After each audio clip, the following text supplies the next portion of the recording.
worshippers of cats, denying Christ, bankers, brokers, many more. You may be thinking to yourself, wow, that's a weird mix of people.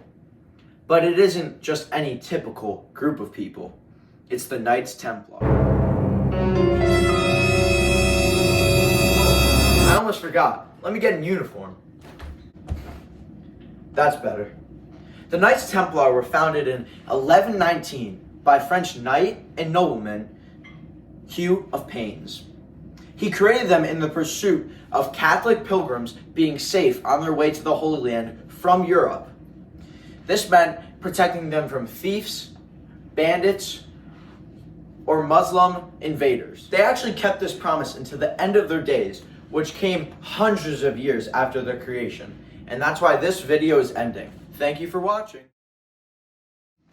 Oh, I'm just kidding. Do you really think a noble, just, and holy organization kept their promise? I mean, that's ridiculous. The order was officially recognized in 1129, 10 years after their conception.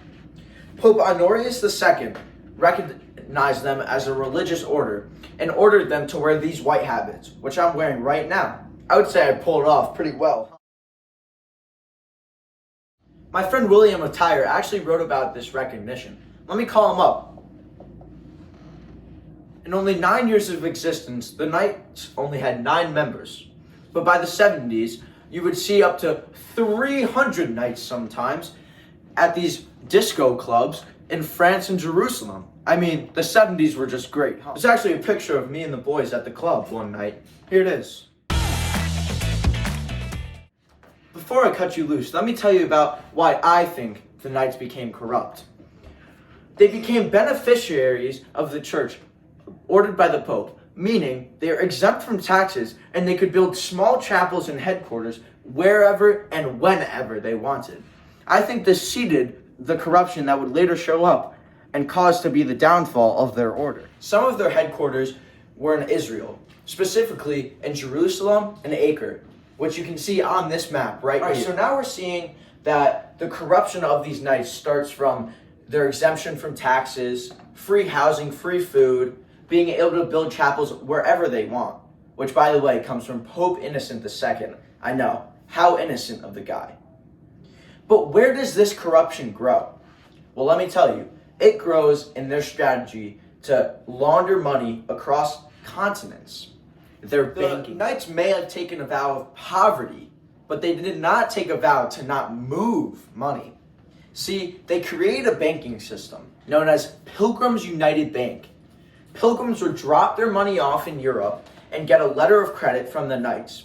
Then they'd make their venture across continents to get to the Holy Land. Now, this journey was not safe at all. There were thieves, bandits, and possible invasions from Muslim enemies. So they did not want to be carrying tons of money around. So they gave it to the Knights, who then gave them a letter of credit. So once they got to the Holy Land, they had another bank there where you would hand in the letter of credit and get your money back. The Knights also brokered many houses. The Knights brokered a small island to a king of England, and as a blanket of security, even kept his crown. United Bank became so popular that it was in almost every issue of the Crusader, a popular magazine from back then. Hugh of Payens even wrote in documents about the banking system. Like a good Catholic, Pilgrims United is there. I think that was a slogan they actually used in the Crusade. Sadly, after 193 years of service to the church, the Knights were disbanded. The boy band was breaking up. King Philip IV was fed up with these Knights because they had no reason to be even in order anymore. The Muslims had invaded the Holy Land, which was their whole point of existing, to defend the pilgrims on their way to the Holy Land. But I don't think any more Catholic pilgrims would be making their way there. So King Philip IV made these foundationless accusations of the Knights. He said that they worshiped cats, denied Christ, had acts of homosexuality. He also said that in their initiation ritual, they spit on the cross 3 times and kissed each other. Now, these actions had no foundations, But at the time, people were so worried about witchcraft, demons, and heretics that they believed them.